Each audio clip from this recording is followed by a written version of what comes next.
This is an open letter to my pink-skinned friends.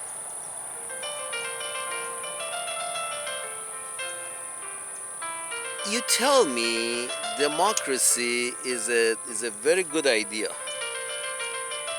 Very good idea because, one of the selling points of democracy is that it's a meritocracy. Better ideas and better people rise to the top. That's the whole selling point of democracy. Democracy says basically those ideas that are, past the test are adopted, and we follow the right path because we follow the masses. That's the whole selling point of democracy, is that we must be following the right path because we are following the masses. What masses? The masses that you're selling toothpaste to them via advertising? I am very disappointed of the masses. Dude, masses? Cauliflower? I'm sorry, because democracy, which basically means we have to follow where the masses pull us, and basically everyone has a vote, so basically because everybody gets to have a say, then we must be going the right way. I'm not so sure if you can't run. Let's put it this way: you can't run a corporation like that. Let's everybody have a say. Everybody says that we should work less and get paid more. That's when I mean, you can't put a factory or a corporation into a democracy because it will stop working. It becomes communism. But the point is this. Salute.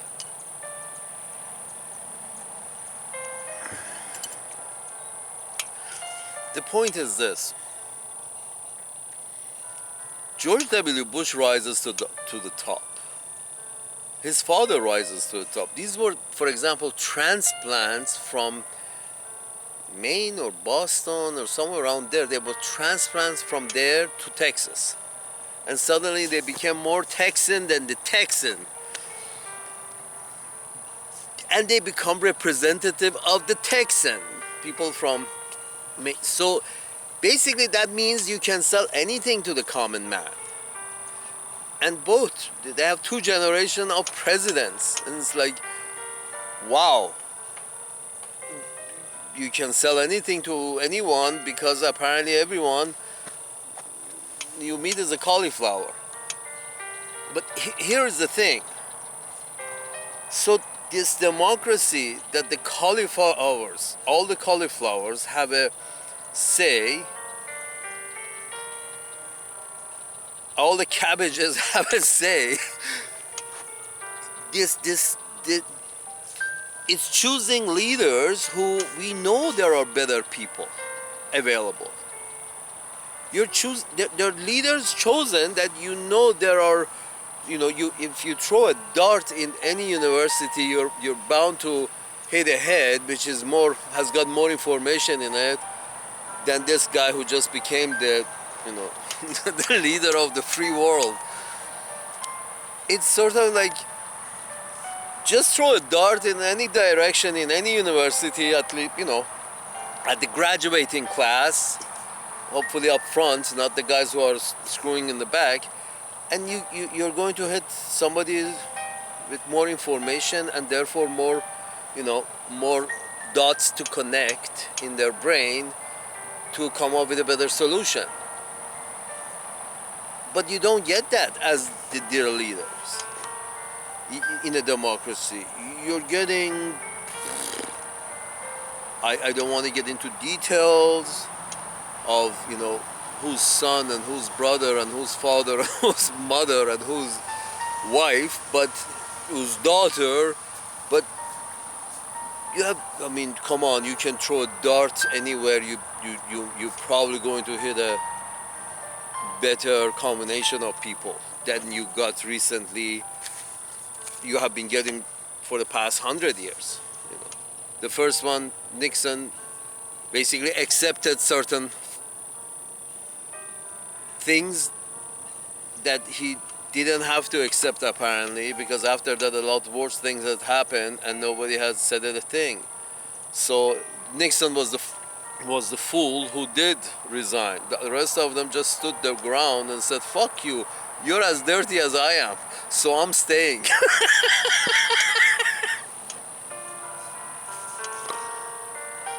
I'm sorry. So the whole masses are you know masses are voting for their leaders like they vote for their toothpaste. If they have seen enough nice things, they vote. If they've heard enough nice things, not seen, you weren't their neighbor, never seen the person in person, although these guys travel all over the country, but still 99.999% of people never see these guys in person. The guys who are, supposedly have the nuclear button, one of the nuclear buttons of the planet in their hand. Never seen them, never noticed them. Just got the information that was given to me by journalists. Journalists. So the point is this. The point is this. You gotta think to yourself that you say democracy the best form we got. You can't. I have an objection on two accounts. One account is the evidence is not, very appealing. During the past 50 years, the Chinese came a long way, the Russians came a long way from where they were, but, Uncle Sam's managers could have had a couple of moon bases by now and settled in Mars already if they decided that instead of fighting the natives of this planet, why don't they just, open up new planets? That would be the logical thing. I mean, you say democracy is the best system, but then you get this results that instead of having moon bases, there are bases in Vietnam and there are bases in Taiwan and there are bases in Japan fighting over shit on this planet, fighting the native over shit on this planet, where in reality all the shit you want is in other planets. They're also the same shit as this shit if you're looking for resources. They're all shit. There's all over the galaxy, there's a lot of shit. You don't need to fight the fucking natives of Amazon, break their tribes and take over their lands, not in Amazon and not, by the Tigris and Euphrates. You don't have to squeeze those motherfuckers for resources. You can go to space. But then, then you find out that then you see in front of you that these people who are, not very smart as leaders in democracies, because the reality is the masses don't know their asses from the hole in the ground. The masses don't know their asses from the hole in the ground. Masses choose leaders who are this shit. Instead of going to space, they're, instead of putting bases on the moon, they try to put bases in Vietnam. We gotta go after these motherfuckers on this planet. Then let's go after Iraq, and now let's see in West Asia how many more bases we can put up their asses. Folks, moon is available. Could we give moon to Israel and call it quits?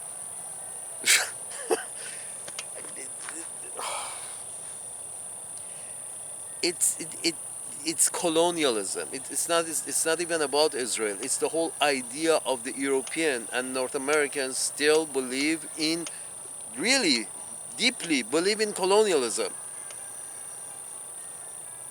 or they're extremely stupid. I mean, some of them, the leaders, believe in colonialism because it's profitable. The masses are stupid. They're just sold colonialism as, no, we are going to, because our form of government is the best form of government, so we are going to go gift it to them, right up their asses, because we're going to gift them freedom. Freedom? You define freedom in one way, they define freedom in a different way. I and you may agree. Let them do them. This whole idea of pink skin mentality that says, no, no, no, everybody should do me. Look how I'm doing it. You follow. Well, some of them are too stupid to follow. Do you mind? They're minding their own business. They're hunting and they're gathering. Leave them their land and, study them. If you want resources, go up in space. But leave the fucking natives alone.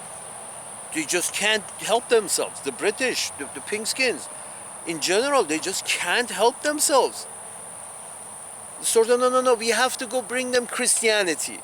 And then we have to go bring them capitalism.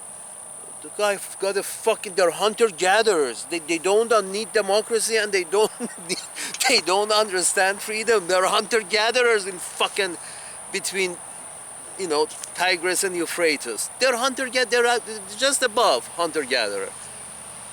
It has been a very, very, it has had a very difficult history. Just leave them alone. Find your resources on your own land. If you can't, go up in space. It's full of resources. And there was a chance. I mean, in the 70s, they started the moon mission. And suddenly, what happened?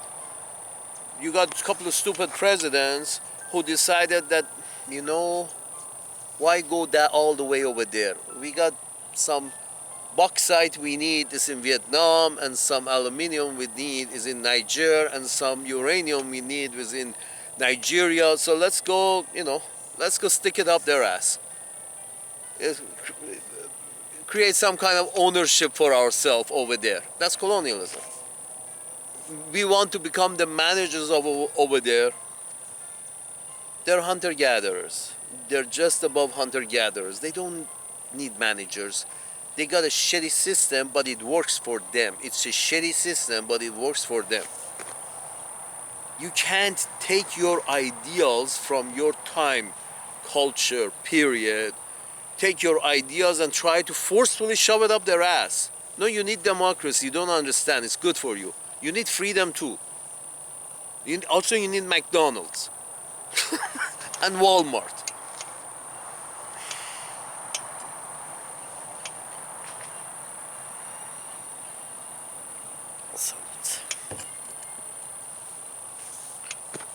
Here's the thing. If there are many, many, many more smarter, much well-informed people in Uncle Sam's land, but why aren't they in charge? Why aren't they in charge? Uncle Sam produces, some of the most educated, well-informed people in the world, but none of them are in public office. None of them are leading the ship. Some businessmen and actors and, charming shoemakers and charming talkers become the leaders, and they don't have the intellect necessary to lead. They think very short term. They think like businessmen. The whole business of politics is a business of politics. It's not about leadership and which way we must go that is better for us and for humanity, so later on generations after us don't curse our name, because they don't think like that. Hitler didn't think like that. Neither did any of his people around him. They're all businessmen. They weren't meant to build societies. as intellectuals were meant to build societies. But you give the leadership not to the intellectuals, but to the businessman. This is what democracy has brought you. Democracy has brought you Colgate and Coors Light, and you know, this is what democracy has brought you. This basically that the masses are voting, and they don't even have the option of voting for whoever they want. They're only, red and blue, and okay, and you hear every time that, oh, I had to hold my nose and vote for such and such. Sort of like, I'm sorry, why your system is such that you only can, people have to hold their noses? There are 350 million people in your country, and of the 350 million people, children of Uncle Sam, is this the best you got? They all have issues. They all have issues. So democracy means our leader can't be anybody without issues.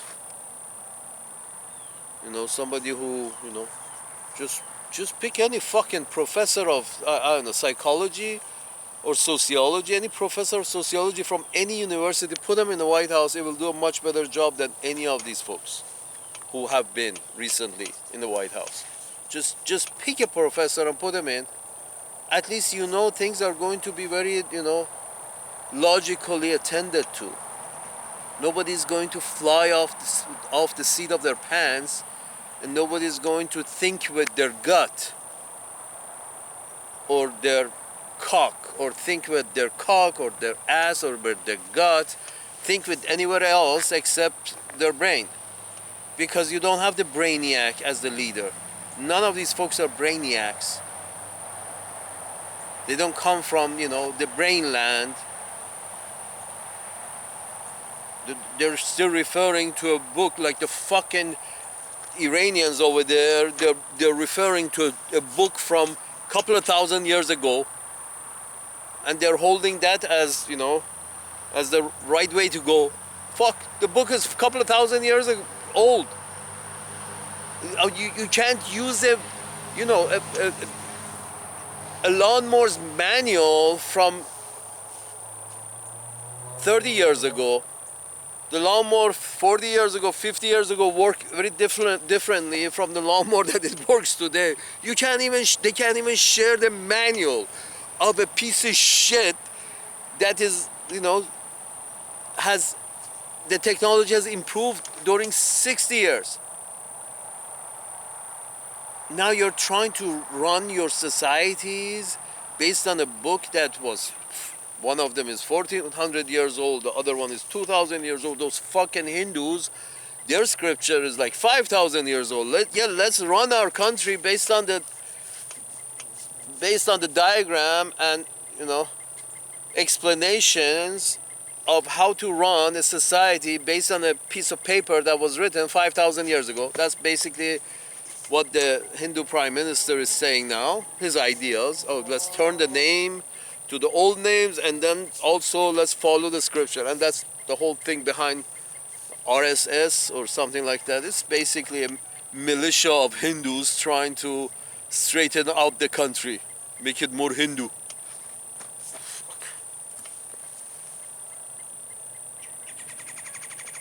Based on the 5,000-year-old scripture.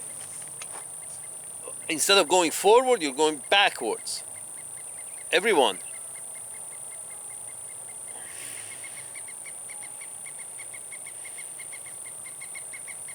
Folks, anybody, if you shoot down any if you throw a dart and you hit a professor of sociology, professor of history, professor, some fucking professor, if you hit a dart with some kind of professor and you put them in the White House, it will make you much better decisions.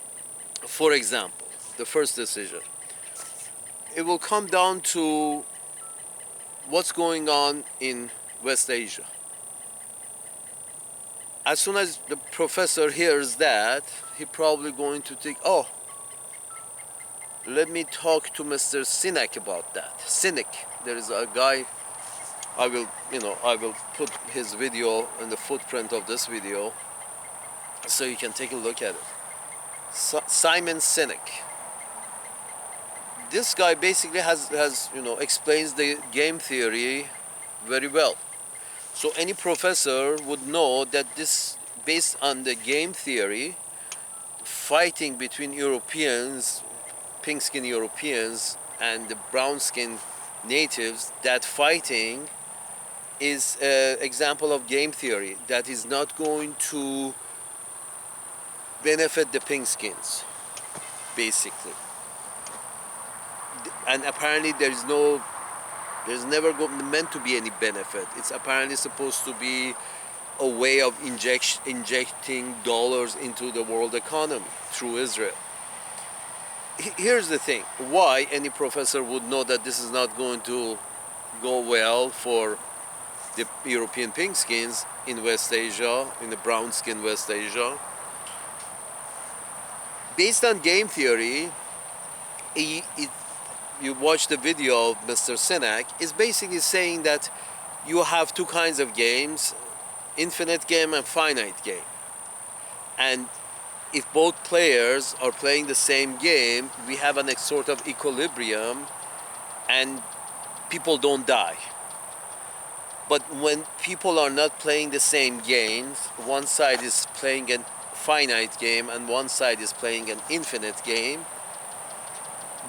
the guy who's playing the finite game eventually is going to run out of resources, and the side that is playing an infinite game is going to win eventually, 1,000 years down the road, 5,000 years down the road. Why? For the simple reason that he basically explains that if you bring it down to the situation on the ground in West Asia now, you can see that the natives are the brown skins, the Palestinians. They're natives. Some of them have moved to Jordan now, but they love to go back home. Their children love to go back home. They all hear stories that how good back home was, and they're all dying to go back to their homeland. So these guys, and they're there, they're living and reproducing. These guys are playing an infinite game. The Palestinian refugees in Jordan, in Egypt, in Lebanon, in Saudi Arabia, in UAE, in Iraq, all these Palestinian refugees, and then some, and all the reproduce that they have had, they are all, waiting to go back home, in a way. So you can say that they are playing an infinite game. It's their home, they want to go back.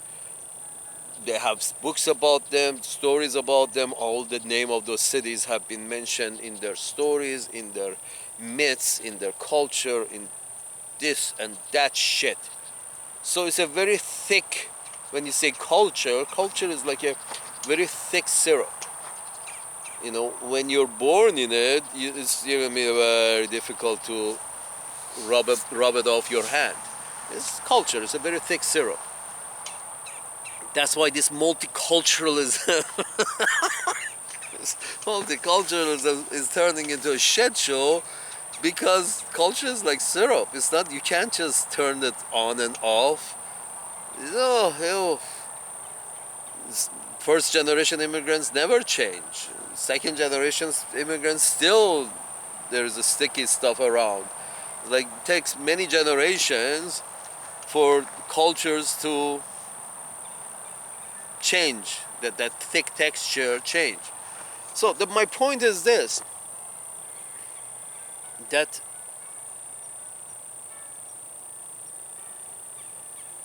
these are the natives, brown skins are playing an infinite game. They're just sitting there waiting. Some of their children join, the crazy ones join the fight, and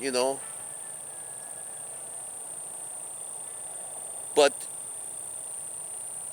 you still, some of their children continue going and joining the fight.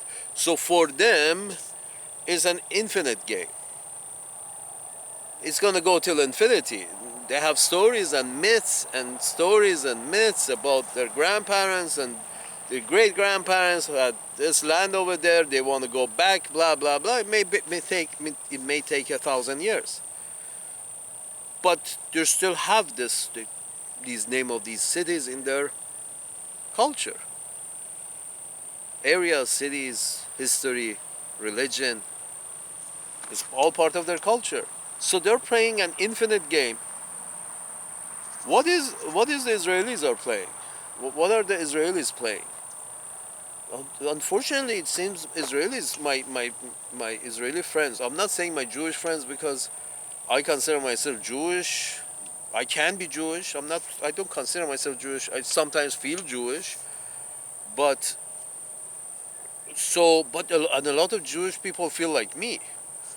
I don't know what these guys are doing over there who are in charge of Israel, because they're playing a finite game. A finite game is the game as per Mr. Sinek, Simon Sinek. As per his explanation, a finite game is basically you have limited resources. You either succeed with this limited resources or you don't. Your game, you're waiting for the win day. It's like you're doing an operation in order to win and then put up a wall, and now we got more and more, and okay, we won. It's like it's every operation you conduct operation, conduct. You think you have won, but none of these guys, except those sheikdoms, none of their populations, none of these populations are happy with you. It's sort of like, yes, you're paying off some hoodlums like in Jordan, like in Egypt. You're paying some hoodlums to keep their population down. Okay, you're paying the hoodlums to keep their populations quiet, but you do understand that for them it's an infinite game. This land has been part of their history. You push them out, but it's in their history, in their books, in their culture. It's because it's an inclusive piece of land. It's so many cultures and so many ethnicities have a history there that you cannot make this piece of land, which has a very inclusive texture to it, you can't make it exclusive. Not itself, not its administration, not its population, none of it, no part of this can you make exclusive to any religion, not Christianity, not Judaism, not Islam, not anything else. Because it has been an exclusive piece of land. It's an inclusive piece of real estate. The South Africans were more successful in this matter because South Africans, were exclusive themselves. So South Africans, all they had to do is eventually get together and push the Europeans out. In West Asia, the problem is that it has always had a very inclusive texture to it, at least for the past 2,000 years. Yes, yeah, I know the Romans came and the Arabs came and this came and that came, but eventually, after the guy with the big penis left, eventually the mixture, the population mixed up again as soon as the big guy left, because it's right by the Mediterranean, gets a lot of shipping. You get, with a lot of shipping, access to warm waters, you get a lot of variety.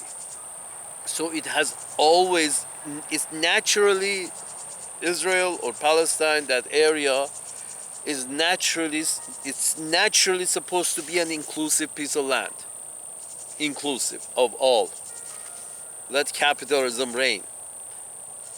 But so to make it exclusive to one race, or one ethnicity or one religion, it's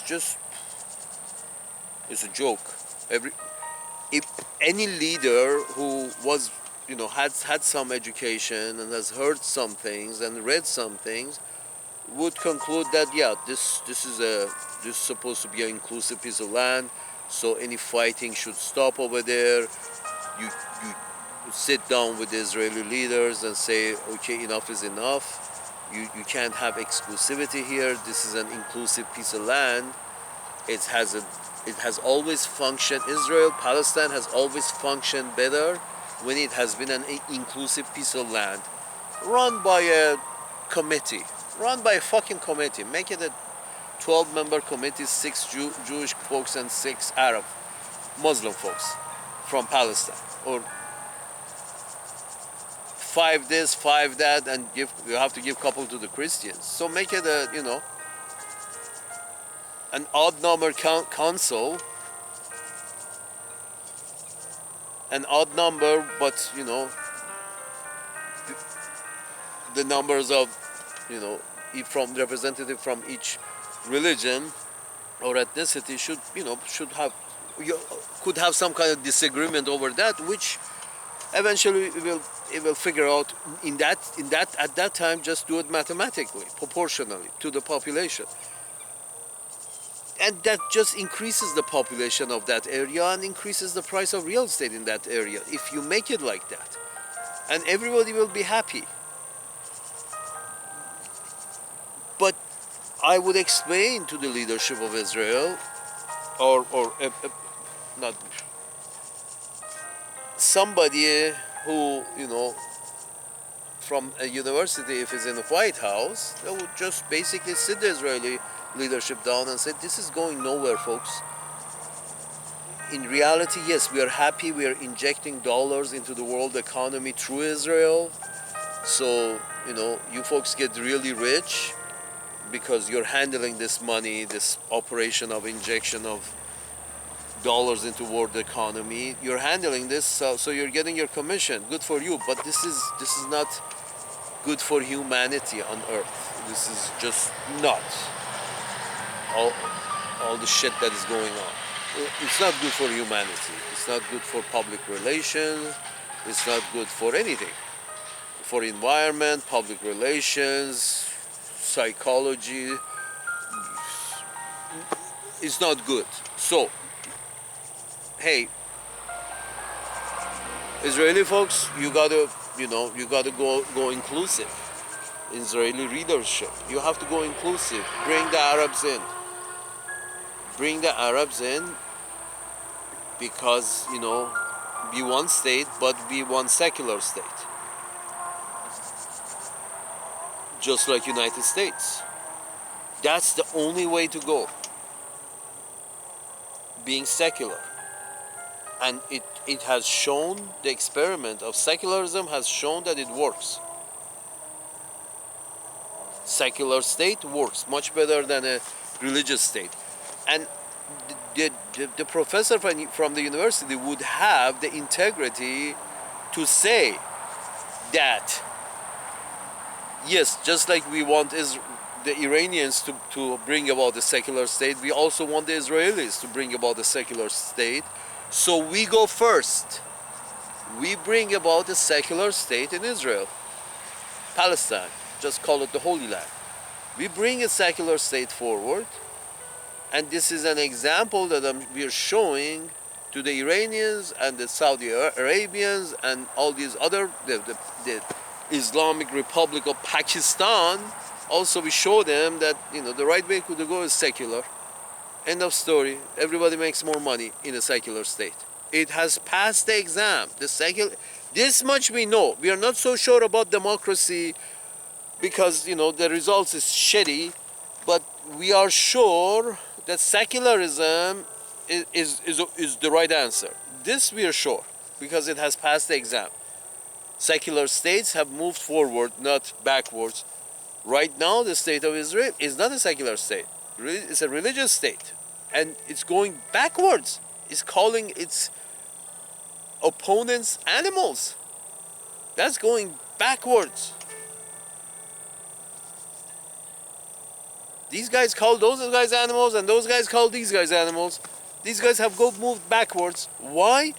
Because Uncle Sam's managers, the folks who are in charge, are pushing for a religious state at the same time that they're saying that a religious state is a bad idea, and we know it because we have experimented with it, and every time a secular state has worked much better than a religious state. But still, we, in this specific case about Israel, we go against all our principles, and we say no, no, in this case we approve of a religious state. They put Vatican, they could put Pope in a square mile in Rome and put a wall around him to run his religious state from within those walls. And so the rest of Italy can be free from religion and be run as a secular state. That was the whole point of Vatican. But you're promoting a religious state? Here's the thing. If a professor was salute. If a professor was or a professor or a talking ass like me had to explain this, we would say that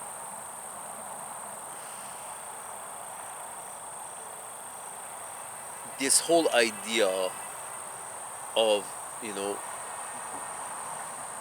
Simon Sinek in his videos explains that you either have the same principles everywhere, or you don't have principles and you're just, you're in a clusterfuck all the time.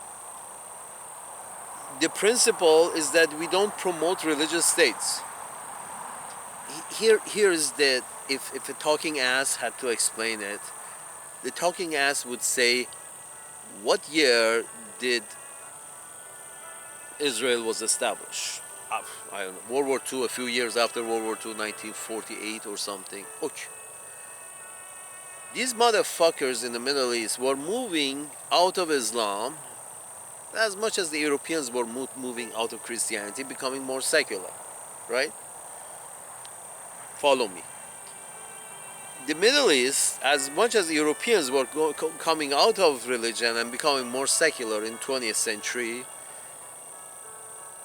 in the Arab world, they were also coming out of Islam. They were also coming out of Islam, becoming more secular.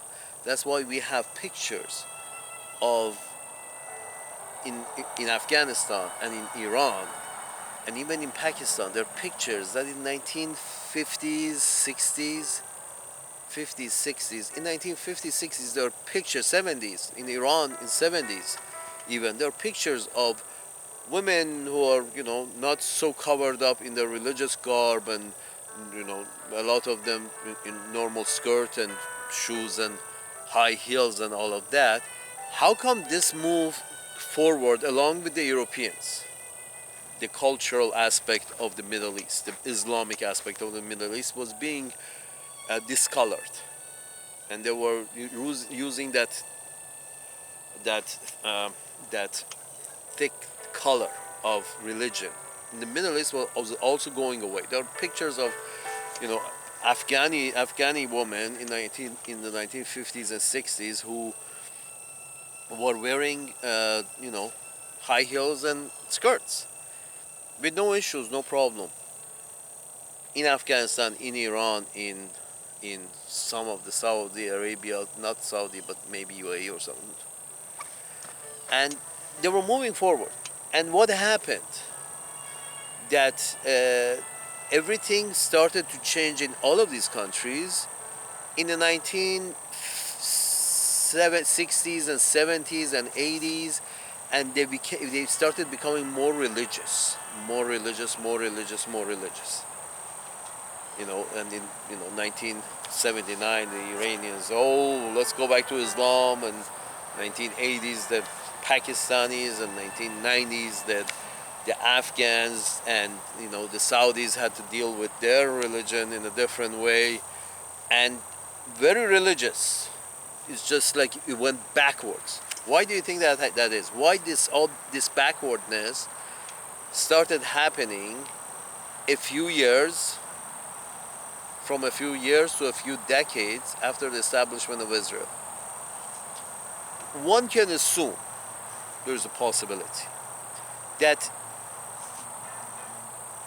the more you push the opposite religion, not the opposite religion, the more you pushed a religious factor, recognizing that this religious state has the right to exist and is not of the religion of the locals. The locals are Muslims of various kinds, but then you come and you tell this group of Europeans who settled down here that yes, you can go right ahead and establish a religious administration.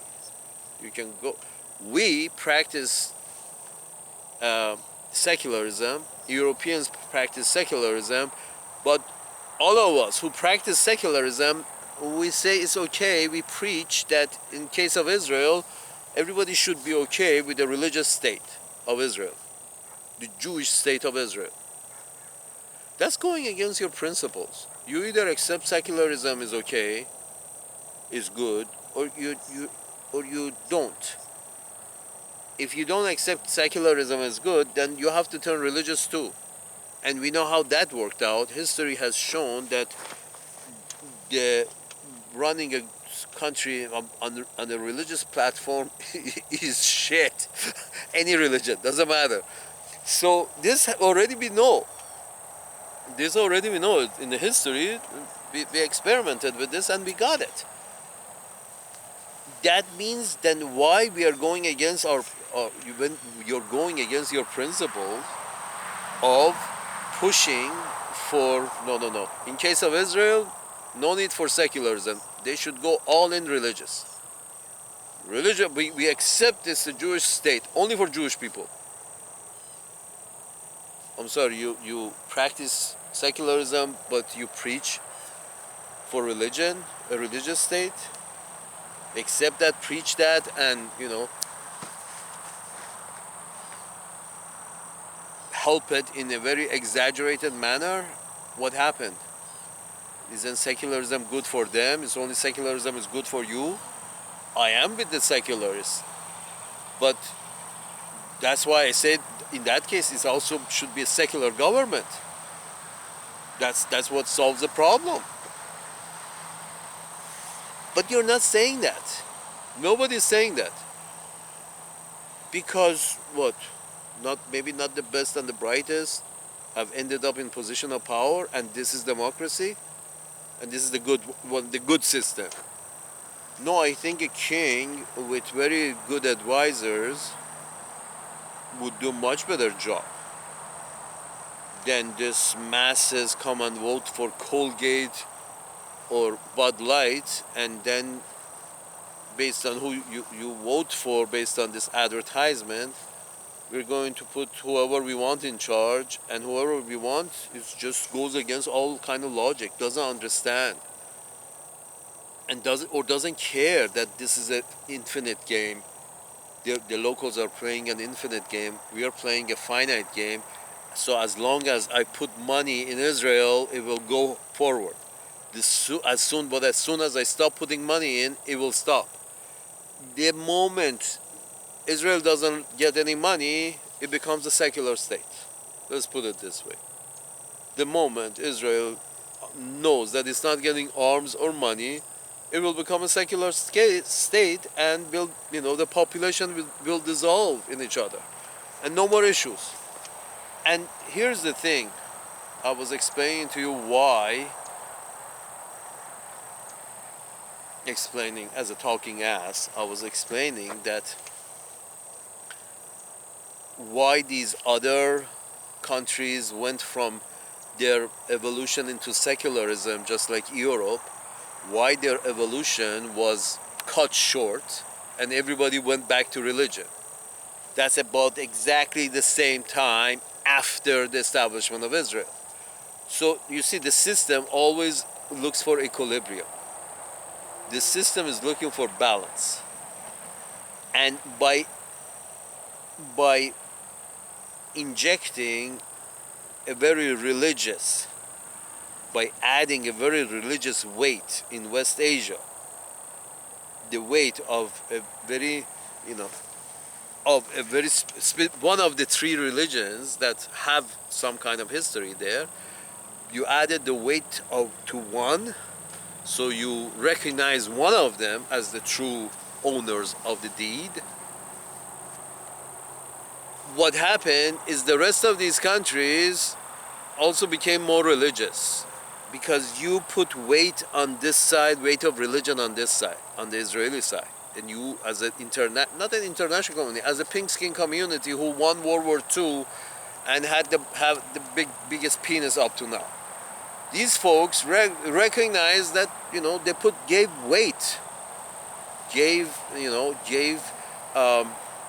recognition of a religious state in West Asia, and that religion wasn't Islam. It was some kind of other than Islam. So what happened? The other side had to put more weight on religion too, because artificially some weight was put on the religion in Israel. So nature is looking for counterbalance. So they had to go back to religion. I feel secularism in the whole evolution of secularism in the Middle East was halted, and the system went back to religion, in their case Islam, because of establishment of Israel. Because Israel was fed to the locals as, yeah, this is a good idea, we recognize this religious state. And by the way, tell me, what is your religion? Oh, my religion is Islam.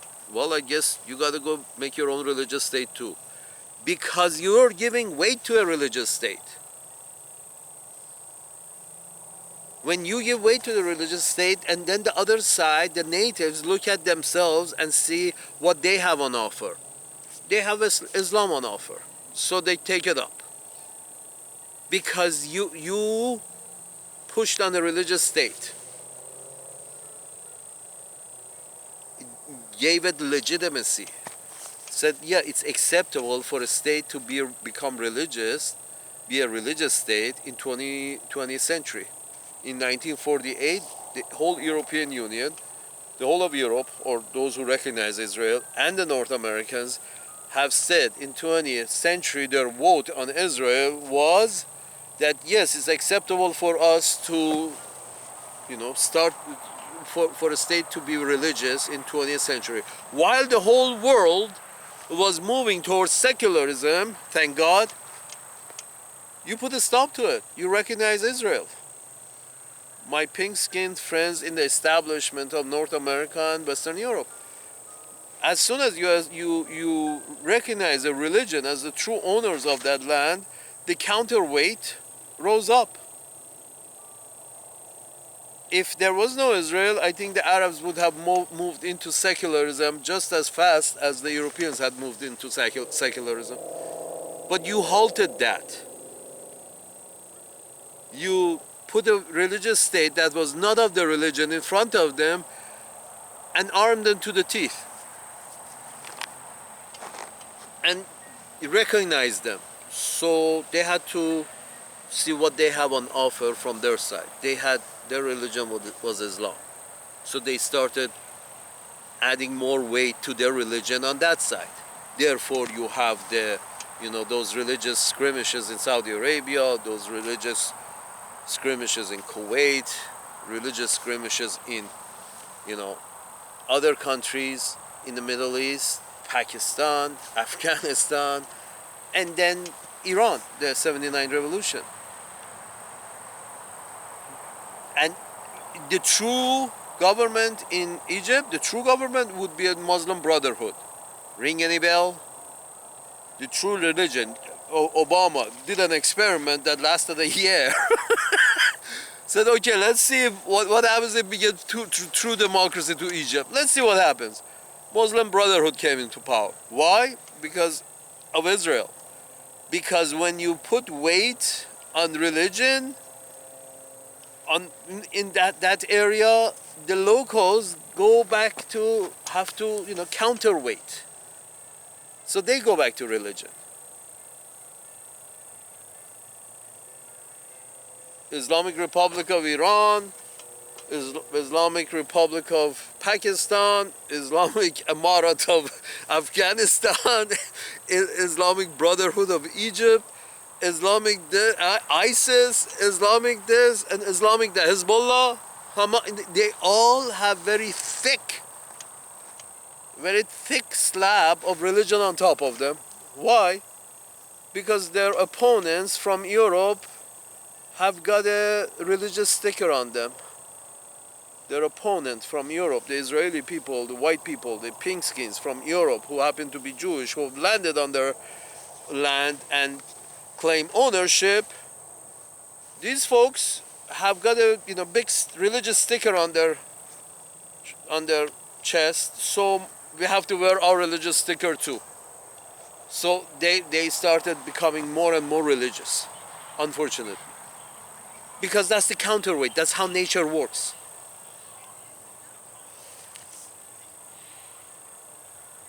It's the whole idea of fighting an idea with an idea.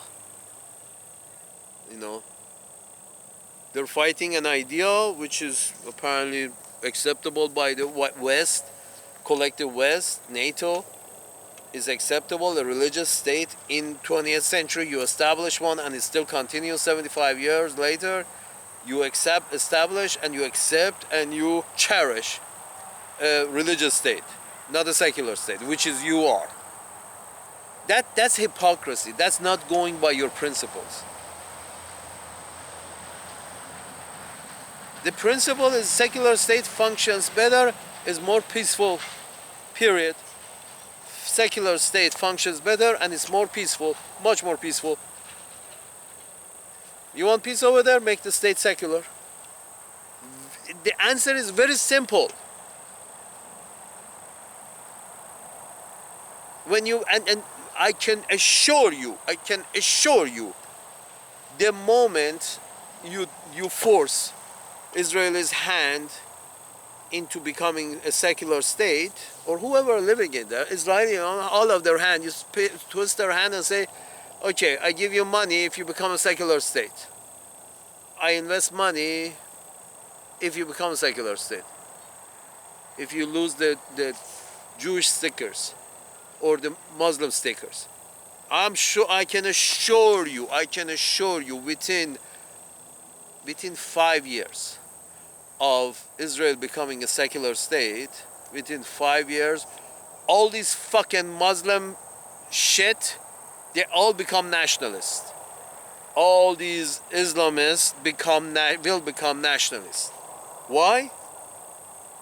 Or nationalist or pan-Arabist or something. But no more Islam.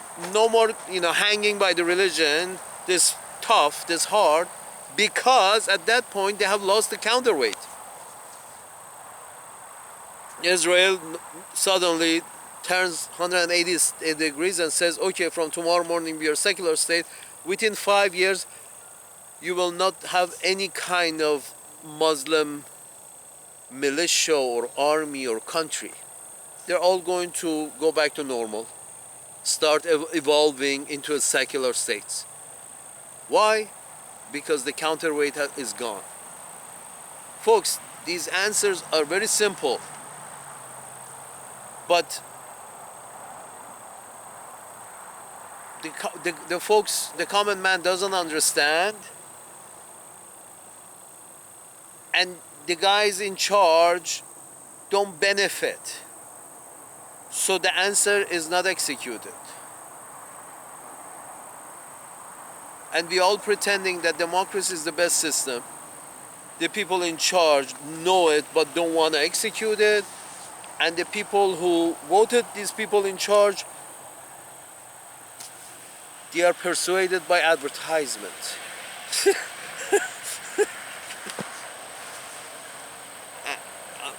I'm sorry, but it's just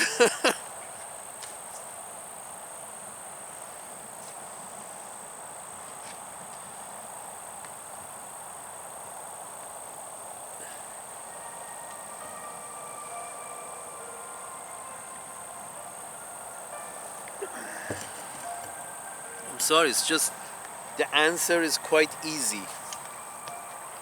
But if the politicians don't have the integrity to, you know, they know the answer.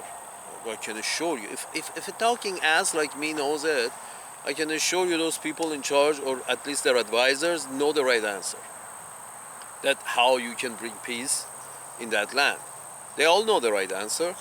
They're just not paid for that answer. They know the right answer. How you can stop all these wars. But it's just that they're not paid for that answer. So they pick the wrong answer because the wrong answer is the one that pays them. And that is just apex of integrity.